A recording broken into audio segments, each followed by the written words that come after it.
All right, welcome to The Explainer. We're going to skip the usual pleasantries today and just jump straight into a geographic riddle that honestly is going to completely bend your mind. If you think you know the world map, well, prepare to have your perspective entirely shifted. Okay, let's dive right into this. Does France have more time zones than Russia? Just take a second to really think about that question. On its face, it sounds completely absurd, right? It sounds exactly like one of those trick questions you'd hear at a local trivia night where the host is just trying to catch you off guard. I mean, when we compare the two, we all know Russia is absolutely massive. It's this sprawling landmass stretching across 2 entire continents, and it covers 11 different time zones just by its sheer continuous physical width. And then you look over at mainland France. Sitting right there in Western Europe, it visually looks, well, kind of tiny by comparison. It looks like it could fit inside Russia dozens of times over. So logically, the answer has to be Russia. But as you'll see, logic and geography can sometimes have a very funny relationship. Which brings us to this staggering number, 12. Believe it or not, 12 is the actual world record for the highest number of time zones held by a single nation.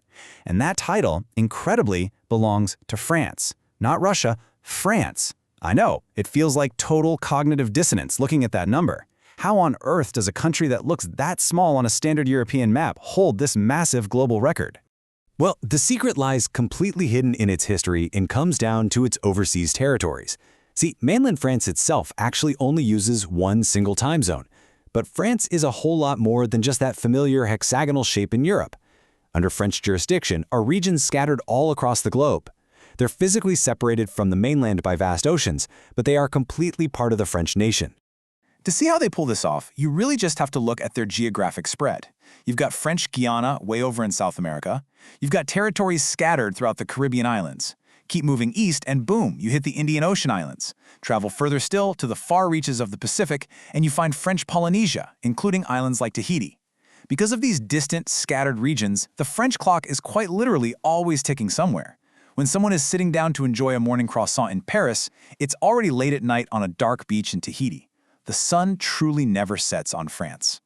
Which brings us right to our definitive global leaderboard. France sits proudly at the absolute top with 12 time zones, while Russia is right on its tail at 11. And even the United States, with all of its massive width and numerous Pacific and Caribbean islands, only ties Russia at 11. It's the ultimate proof that when it comes to time, geographic size really isn't everything. So, all of this actually brings up a pretty compelling question. Like, who is finding all these crazy geographic anomalies? Who's spending their time scouring maps and history books to bring us wild riddles like the one we just solved? It takes a very specific kind of curiosity to dig up the fact that a tiny European nation beats a transcontinental giant on a technicality of time. That brings us to Section 1, Meet GeoGlobeTales, exploring global oddities. GeoGlobeTales is a super popular digital platform, specifically a YouTube channel, that's entirely dedicated to sharing educational geography facts, historical anomalies, and global trivia. And wow, the sheer scale of their audience is staggering. 1.9 million subscribers. Just let that sink in for a second. Nearly 2 million people are actively subscribing to learn about geographic oddities. This isn't just a tiny niche corner of the internet. It proves for sure that there is a massive global appetite for well-structured educational content that makes you think differently about the world map. People want to be educated, and they want to be entertained while it happens. If you're wondering what exactly draws nearly 2 million people in, take a quick look at these viral geographic anomalies. We aren't just talking about, memorizing mountains and rivers here. Look at that top topic, how a French invasion changed meat names, explaining why the animal is a cow but the meat is beef. That alone pulled in 5.4 million views. Then you have complex geopolitical disputes broken down really clearly, like why Gibraltar is British even though Spain wants the rock back. That's sitting at 3 million views. Or the strange reality of why tiny Denmark owns the world's largest island, Greenland, with 2.7 million views. And the complex history of why Cyprus is Europe's strangest divided island, with 2.1 million.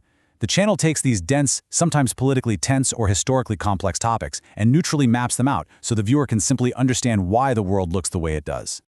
Moving right along to Section 2, Building a Global Community and the Secret Behind the Maps. You know, beyond the millions of views and all that fascinating trivia, there's actually a very real, very human story behind this channel's success. It's definitely not just some faceless content machine. It's a living, breathing community. To really understand that, we have to look at the authentic origins of this project. In a super heartfelt milestone post celebrating their growth, the creator wrote, "For me, this started as a passion, just a hobby I did in my free time because geography and maps have always been close to my heart." It's incredibly relatable, isn't it? It wasn't born out of some boardroom corporate strategy, it was born out of a pure love for the subject matter. Just a person geeking out over maps who decided to share that passion with the world. But as the scale grew, it really became a shared achievement, which brings us to their collaborative workflow. Check out Step 2 especially. The creator's wife, who happens to be a graphic designer, plays a massive role in this whole operation. She creates many of the graphic elements, writes scripts, and brainstorms ideas. I absolutely love this detail because, as we know well here in this explainer, the visual communication is absolutely critical to making complex information accessible.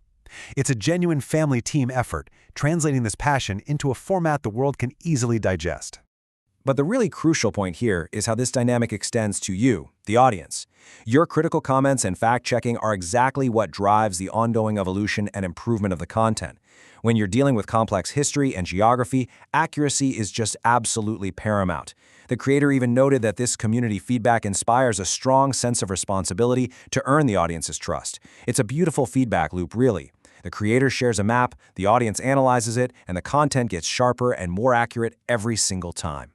Which honestly brings a pretty poetic sort of symmetry to our entire explainer today. Thematically, this whole story is a perfect mirror. We started off by learning how a country that appears so small on a map, France, can actually reach massive global scales and hold a worldwide record through its global connections. In that exact same way, a small, free-time hobby about maps grew, connected globally, and reached millions upon millions of people. Size, it turns out, is highly deceptive, whether you're talking about geography or digital communities. So, as we wrap up our visual journey today, I want to leave you looking at the map just a little bit differently. Think about France and its 12 time zones. Think about Denmark owning Greenland. And ask yourself, what other strange, hidden geographic oddities are lurking on our world map, just waiting to be discovered? Keep questioning the borders, keep looking closely at the details, and never stop exploring. Thanks for joining me on today's explainer, and I'll catch you on the next one.